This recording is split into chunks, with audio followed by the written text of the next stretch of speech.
Hello bandits, today we're going over the Cowardly Creations and SPL 8-bit puzzle thriller, Uncanny Valley. Just as a warning, this video may contain some spoilers for themes and the story within the title. With a branching story and a small number of different endings you can get through, Uncanny Valley is a fairly simple side-to-side adventure with some puzzles and a pretty chilling story thrown in for good measure. You play as Tom, a troubled chap who's travelled out into the middle of nowhere for a cushy security job in a disused company office. As you move between dream sequences chased by a horde quite reminiscent of the final station and back into the present, there are bits of story to pick up here and there, and of course different items to help you in your travels. You'll have the choice to keep patrolling as normal, limited to your timed shifts, or you can abandon your employment completely and investigate the facility in more detail.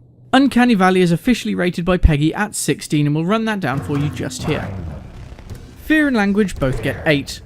With the 8-bit nature of the title, things are toned down a bit here from what they could be. However, making your way around the facility and learning all of what has happened is not for the faint of heart. The language is not prolific within the title, but it is present on quite a few occasions.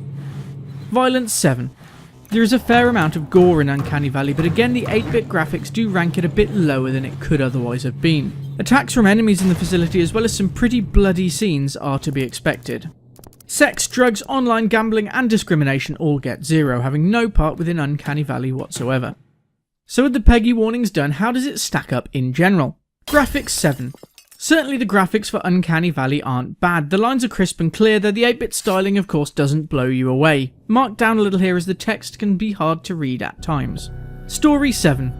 A decent story awaits and the branching plot lines and different endings are a nice touch. We would have liked to learn a bit more about our protagonist and have a few more options open, but overall we did enjoy the story. Sound 7. There are some decent musical cues in the title, though quite fittingly with the 8-bit graphics, the sound levels, while appropriate, aren't anything hugely special. Replayability 7. There are a small number of different endings you can go through here, however with the lack of hand-holding which we usually enjoy, it can be a bit tricky to find your way through all of them. Satisfaction 7. It's not a stunner by any means, but for those of you who enjoy a psychological thriller and more laid-back games, this might be one to look into.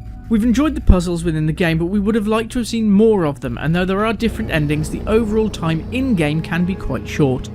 And that's all from us here in Pixel Towers today. Keep up with all things PB, including our new podcast. Find our extended reviews as ever over at pixelbandits.org.